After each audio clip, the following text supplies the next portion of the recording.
is given the fact that the the university institution is actually meant or designed where lecturer comes and lecture and not teaching. But I discovered over time, right from when we start taking courses from year 3, 300 level, the way you do your own lecturing is not really lecturing, so it is you are actually teaching, you are actually taking your time and also giving us words of advice, not just academically, but towards life in general, unlike the rest of the lecturers. So I've been wanting to know, sir, how do you go about that? How is it possible you are able to conduct that? Yes, all these things is marketing. When I was coming up, more than so many years ago, I love teachers from assembly school to university. I love teachers who try to give us what we call knowledge, passage of what they know to the young generation. And I love those who try by their best ability to exercise what they have known. So normally it takes pains when you want to pass knowledge. When you want to pass knowledge, especially when you know what you have, you take joys and delight in passing. Because if a course is given to me, I know that I stand tall before the students. So even if I'm not good in the very area, in universities, it has area of specialization. But so far as you are a lecturer in a particular department, any course that is given to you at undergraduate, they expect you to do your best. So any course that is given to me, I will normally bend down to understand the scope and what the course I'm going to present before students is talking about. And then I try to my own ability to make sure that what I'm going to give the student, it is what is acceptable everywhere. In the university setting, if you go to America, you go to UK, or any country outside this our country, Nigeria, university means in general. What you receive in this university or Federal University of Agriculture is in the same level, in the same course. You are expect to get it anywhere you go. So first of all, I will go online, try to see what other universities in other countries are doing. Get materials online, try to assimilate it, understand it very clear. And so far as having an age over my students, I will try to make sure that I deliver what they will take and understand, hoping that one or two of them will come back to a university setting and they will also be asked to handle the same course to the younger generation. And I have a belief that if they come back, let them know what the old man has given them, so that they were able to pass it to generation upon generation. So it's just a matter of choice. I do wonder sometimes if you go to university setting, a particular course is given to a lecturer. You see him teaching, there will be a course synopsis, but you see him teaching what he knows. The same course will be given to another person. You see the same person teaching what he knows. But that is not what it's supposed to be. It's supposed to be what the course synopsis says. What you go to other countries, go to advanced countries, they will be able to give it to you. So that's exactly what that over time I have that in me. If I become one of the instructors, if I become one of a teacher, if I'm a teacher, let me do my own best to pass what I know and I believe the students don't know, or pass it to them to make this country better tomorrow. This is just my belief. you so much for this great insight, sir. I was really blessed by this, sir. Thank you so much, sir. And considering your simplicity, sir, so far so good over time, sir. We've hardly seen any other lecturer who is as simple as you are. It just seems to us as if your own way of life as a lecturer is different. Is there something we need to know about that? Yes, it's just the fear of God. It's just the fear of God. That is the simple answer I will give you. I come from a decent family. I grew up with somebody who's really a man of God. So the man taught me to understand that if you want to have a peaceful life in this world, you have to live peacefully with everybody. Being a lecturer, that does not mean I'm not a human. Students are also human. God treats us as equal. That is my belief. It is maybe because I'm older than my students. It may be because I have a privilege of getting knowledge before them, and to stand before them to give them knowledge. That does not mean I am more than them. It does not mean I'm above them. The person that repairs my vehicle is my student. If I go to his workshop, first thing I will do is I'll call him, sir. I'll come with a problem.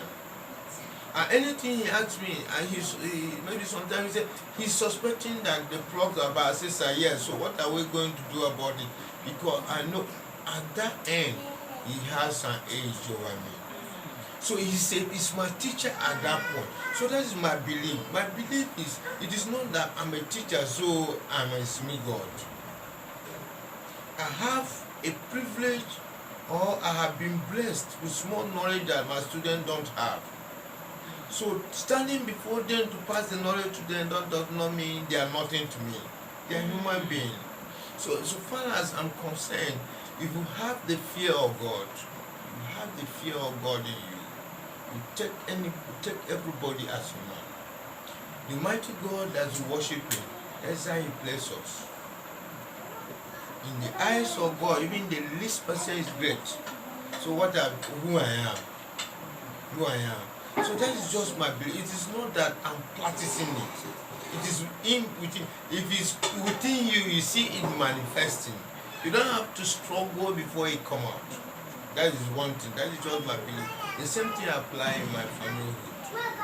It's not that I'm struggling to practice it before my student. No, it is within me.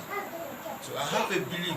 I always urge you that now that you are trying to go out of this place, if you meet up the world, there's one thing that everybody is trying to do bad, because the world does not want truth. The world does not want simplicity. When you are simple in the whole, the society will look down on you. So everybody is trying to become what he is not. But I'm just urging you that if you get to the world, be what you are. Respect everybody, no matter how small the person it is. The person will have an ability that you may capitalize on it and make be great tomorrow. So once you get to the world, please, I'm urging you, if you want to live a peaceful life, be of your own. First thing you go is the key is God. First thing you use, the weapon that you are going to explore in the world is God. If you know that God is the creator of heaven and earth, and God takes every one of us as equal, why must you be boasting? Sometimes I do wonder, when a student greets a lecturer and he feels so humble by not answering the person, and sometimes I wonder, when you are a lecturer, you know the human being. Who are we? So that is my belief. And when I see my children, the simple thing on this way, if you want to have peace, you live peace with people. That is just my belief. And that's what I am. It's not that I'm practicing it, it's within me. My wife came and met me as I am. And if my wife would be here, he will tell you that he has a peaceful human being. Because even sometimes when something is happening in this very house that will meet me with, it should be not there. I will look at it, there's nothing. But I know that if he has God with him, she will come down. So it's God. That's just as simple as it's God. Benjamin, go with God.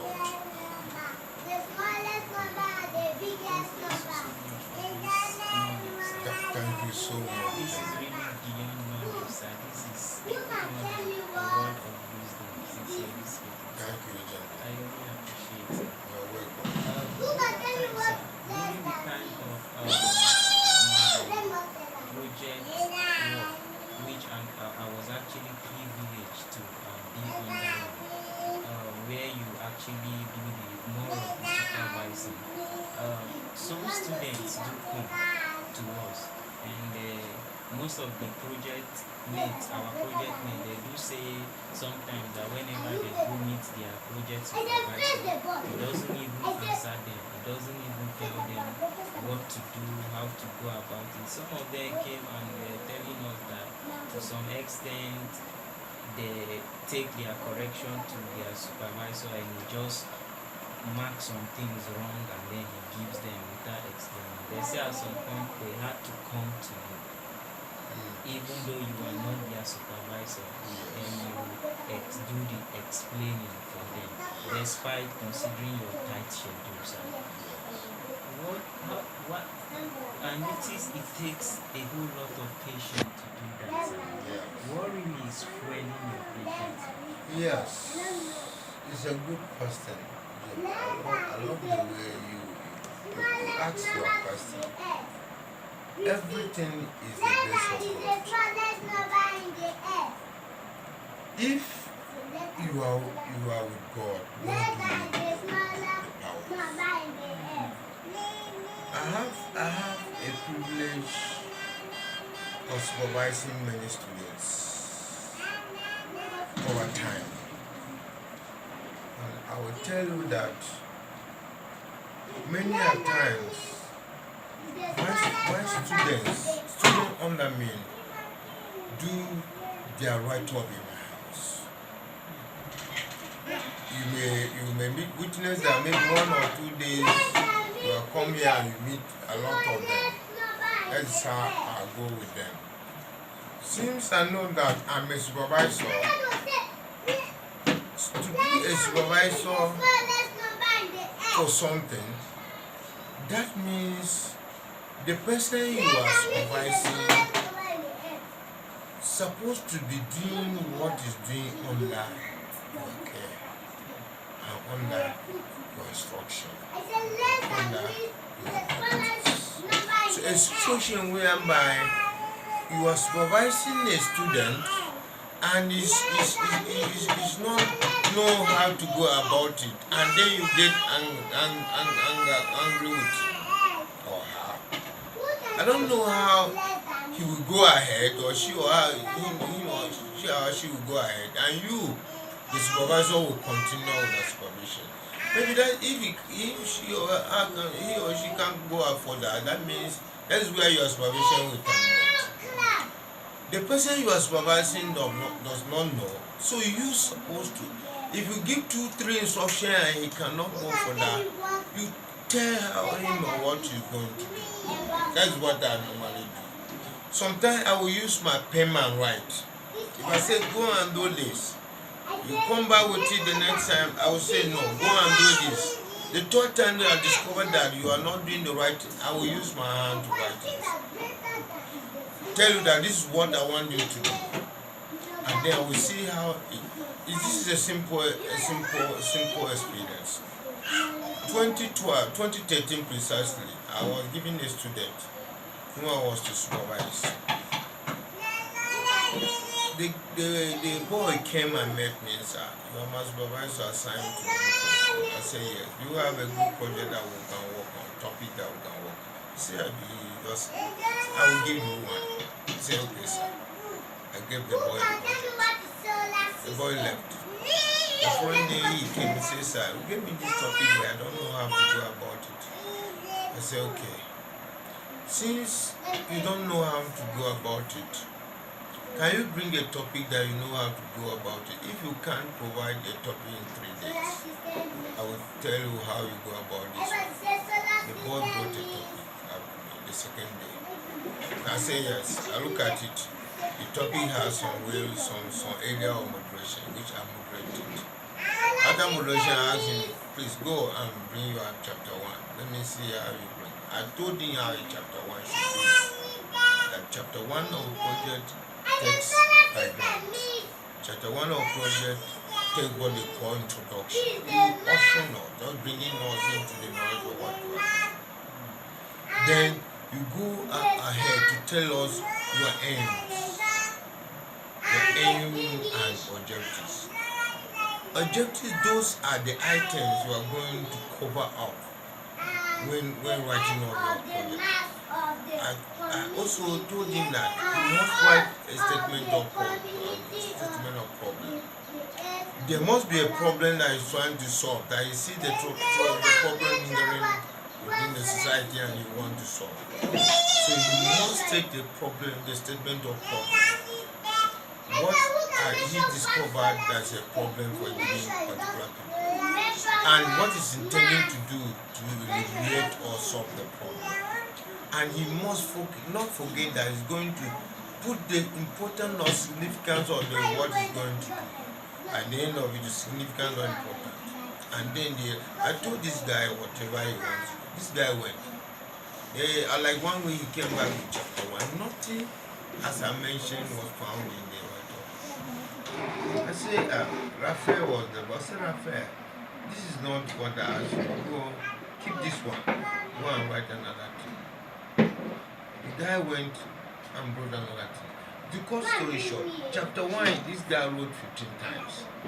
So he went on and started telling people, old man is too old. He doesn't know anything. He has been suffering. He's made on to chapter 3.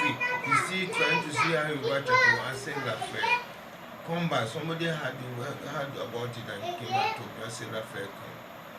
This is what I want you to do. The boy went and did something.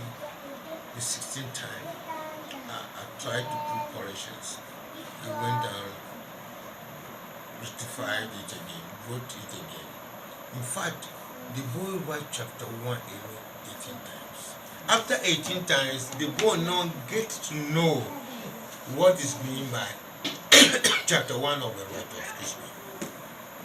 But I'm telling you, at the point or at the time we finish off with the write-off from chapter 1 to chapter 5, this boy now came back and told me, sir, you are just good.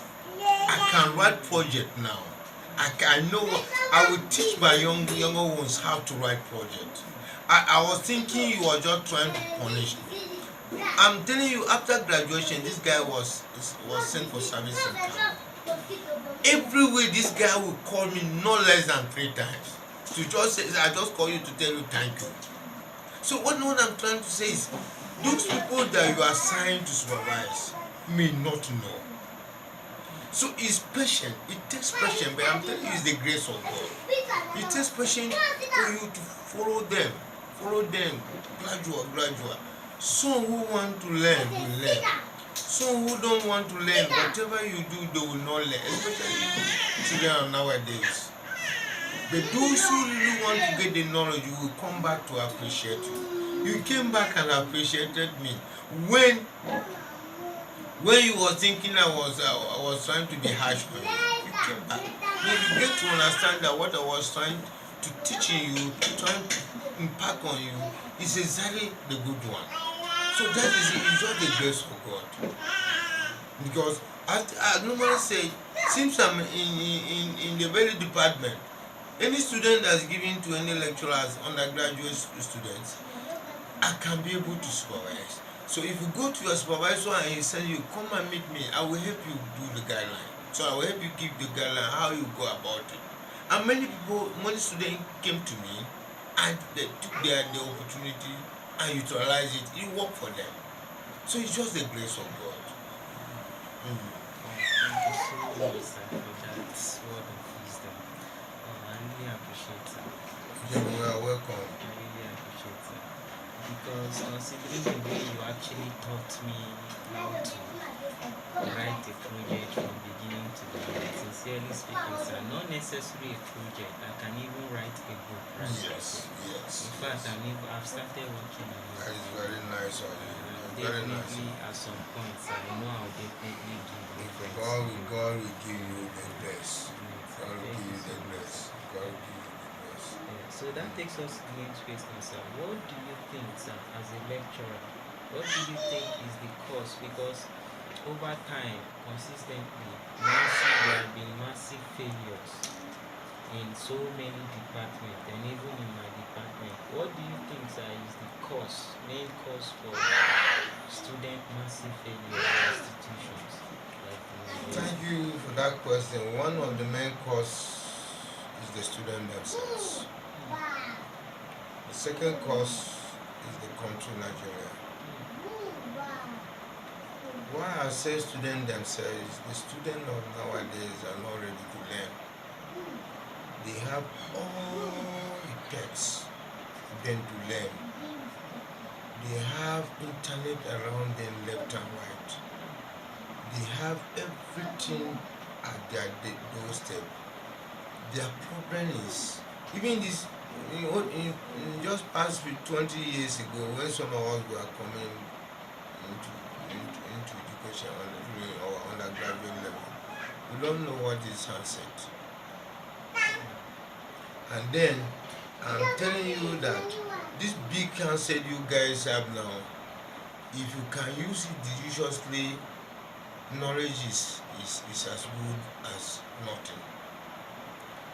Some persons sit in their parlor and receive deceive. Some persons sit in their parlor and receive master's degrees, receive PhD degrees with question of internet. So what I'm saying is the students now are not ready with this gadget, with this internet all over them, with this modern digital world. They are still using it in a negative way. The social media, you see a student with a big phone, you go where he's touching one button to another, go there social media. Can be Facebook, can be WhatsApp. What things that will help them. Two, to climb it the worst is Nigeria.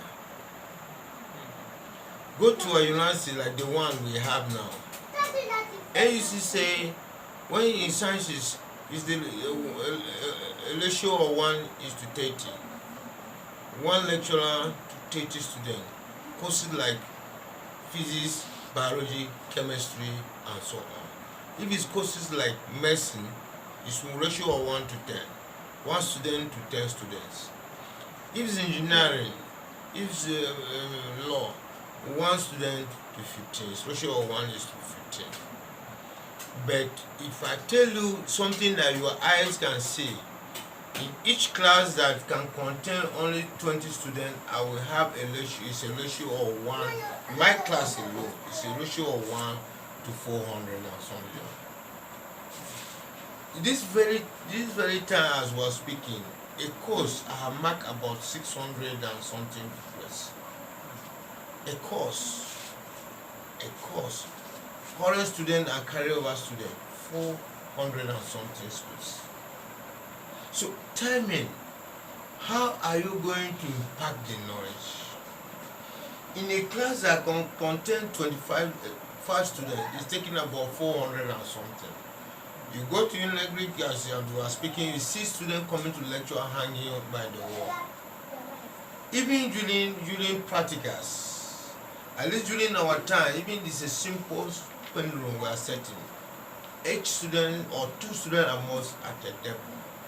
But if you go to university now, in physics, if it's a pen room they are doing, should be like 50 students per stand. Some will still be hanging, and this is in batches. There's no expansion. The structures that University of Agri started with them, that be a block B, that was the structure that University started with them. University started something years now. The structures are still no expansion. So it is the country. Everybody in this country want to have degree. Everybody in this country want to have degree. And at the end of it all, they are not knowing, getting nothing from this degree. People should, I always advise that people should go into entrepreneurship. It is not degree alone that people are surviving on. If everybody wants to have a degree and the country is remaining where we are, then the student will be coming out with nothing. The environment is not permitting us to excel. The students themselves, they are not making themselves available for them to be taught. A situation whereby you go to a class and some students are there sitting in class with their earpiece on their head. You are busy teaching because of the light nature of the class. Some they are at the back, you are busy teaching in the front, they are nodding their heads, not paying attention. And but if I came from where I left this place was a private university. Most of my lectures I do it in my paro. The first set that we graduated were just 4. So they will come and take my paro in my paro. And then you see, they will be, you can't make noise. I'm looking at one after another. It's just giving attention. But the situation whereby you have a class of 25, you have 450 or more. Some would not, even the environment alone is not conducive. No light, no electricity, no nothing. That is how everybody will be sweating. The lecturer himself will be sweating. How is it going to deliver? How is the student going to cope? So the environment is not happy, and the environment is our country. Apart from the country, the students themselves, they are not ready. So these are the two areas that they are hindering. They are bringing about the massive failure in our institutions. Thank you, John. Thank you so much, sir, for that wonderful insight, sir. I really appreciate it. Welcome. So, over time, sir, I've noticed, considering the huge number of students in campus, especially in your department, whether from 100, 200 to final year, I discover you have been able to, if not all, but almost all, you have been able to address each one of them by their names, sir. Yes. How is the old man able to do that, sir? Yes. It is God. It is just God. It is God because I don't know how it is happening, but if I have opportunity to stay in a place for an hour with 20 persons, an hour with 20 persons, and we make introduction at the beginning.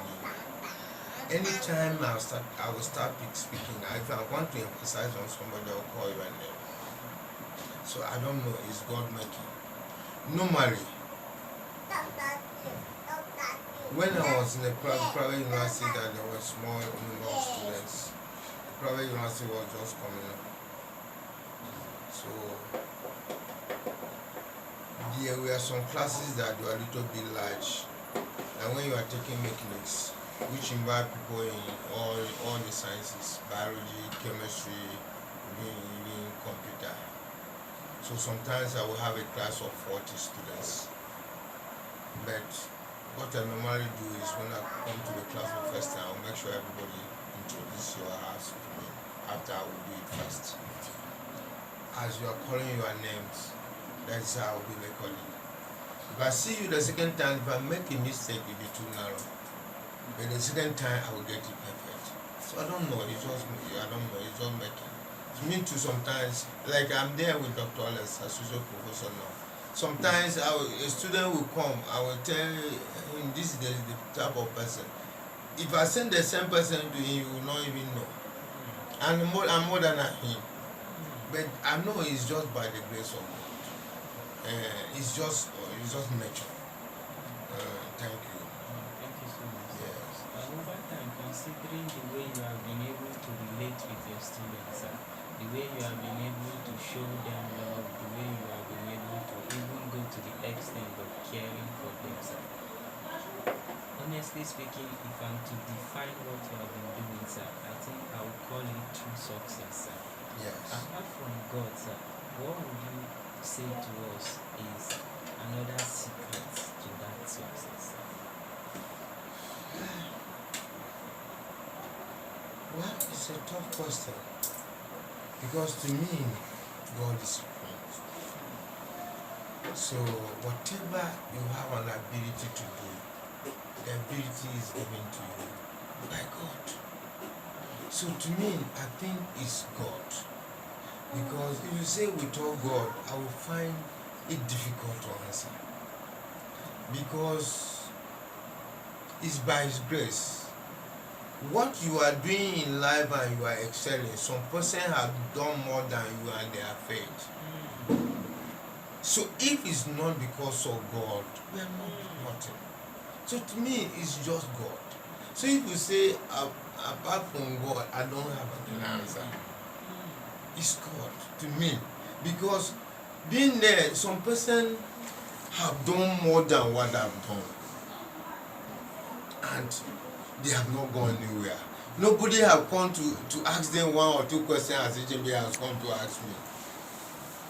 But if it's God is there with you, that's why we are here now. So to me, it's God Almighty.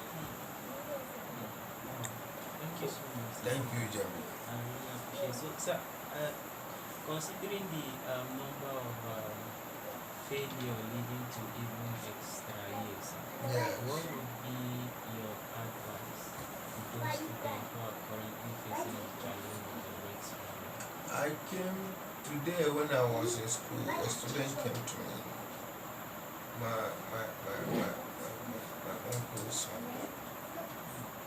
who is in physics BSc, year 3. 200 level, the guy registered 9 courses, and 7 courses came back as carryover. He had just 2 courses. Those 2 courses, the other one he passed at 45, the other one at 40. The guy sat close to you in the morning. So when everybody went out, I called him. I said, see, what will help you that tomorrow you will be better now? Nobody is done unless you don't want to use yourself. Nobody is dull unless you don't want to walk.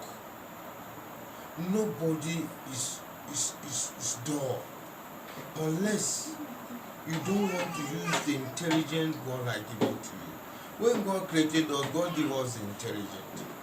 It's only we, human beings, that we take other things more than what God has given to us. God has a great wisdom. God created man according to His own image. So we must have intelligence. In fact, human beings are intelligent. But when you sleep, your intelligence sleeps with you. So I told the boy, if he works, he will see the dividends of his working. Because, in fact, see, the fingers are not the same. But when you really work, no matter how poor you are in terms or academics, you may be passing the exam. If you cannot come out with third class, if you cannot come out with first class, you can come out with second class, lower or upper or lower. Or you can come out with the third class or pass the still degree. So it has a category of, it's only that our students, I said it over and over, or students are not ready to work. Go to the board where they posted last semester result, you discover the mass failure. And it doesn't bother them. Some of them, you see them still working and interested with Niger Bend, all this stuff. They are not interested. Don't bother them. How they get the money is their parents. So, what must they suffer? To go to the class in the morning and read, mosquitoes are biting them, how do they suffer? Then how do you expect to get the good result at the end of the day? It will not work. It doesn't work like that. You must bend down. If the student want to remove to erase the type of result we are normally posting, they will have to. I told them if I go to the class, I will give them the orientation. Even I suggested to the department that what the department should do is each level must have a staff that is looking after the level. Each level, that's what I mean. There must be a level coordinator. That anytime the level coordinator will call the student under him or her and give them a proper orientation. Despite the one day that they receive during their coming into year 1 or year 2. But there must be a level coordinator that at least must be giving lectures, open lecture.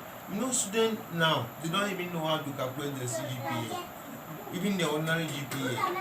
During our time, we know how to calculate GPA. We know how to calculate our CGPA. So military will write our exams. We will put grade against the courses.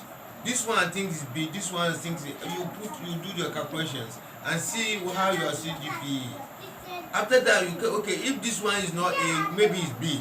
You put the grades and calculate your CGPA. And then when the result come out, you will find between what are your targets. So student also, level coordinator also should gather these students time to time and lecture them. Some will not know. Some is not their fault. They are coming from villages, they are coming from other places that they don't know. So if they have been taught, if they have been given the proper orientation, some of them will set up. So please, I will still talk to the department. Let's be level coordinator. If they are level coordinator and the students are ready to sit up, you see the mass failure that we are recording in last semester's result will be over. If it's not completely limited, at least not completely over, it will be limited. So that is just my opinion. So, because of time, sir, I would like to ask this final question. Yeah. Considering the fact that for so many years now you have left the four walls of the university as a student and as a lecturer, what would be your advice to students who are now graduate and if are soon to be graduate? What would be your advice on what next to go about it? It's a good one. You are one of them. Very soon you will face the meeting. I have a belief that everybody on this earth, God has designed one of these things for you. The only thing is to have a counselor that will guide you towards your destiny. So I always say my students that, especially students in the physics department, I normally tell them that as a physicist, I was one during my time. I've never looked for job. Why do I say so? As a physicist, I can teach mathematics very well. As a physicist, I can teach integrated science very well. As a physicist, I can teach physics itself very well and other physical sciences. So if you are out to the society, don't try to look where others have arrived. Look where you are to start. As small as you are going to start, God will bless you. And whatever you find yourself doing, do it with faith. love doing it. I started teaching after my NYC. I taught in secondary school. I taught in private colleges of education. I taught in private polytechnics before I joined a private university, before I find myself where I am. But the belief I have is any small job that I find myself doing, so far as they are giving me a small token, I'll do it with all my heart. I'll do it with all my spirit. And God Almighty always give me the spirit.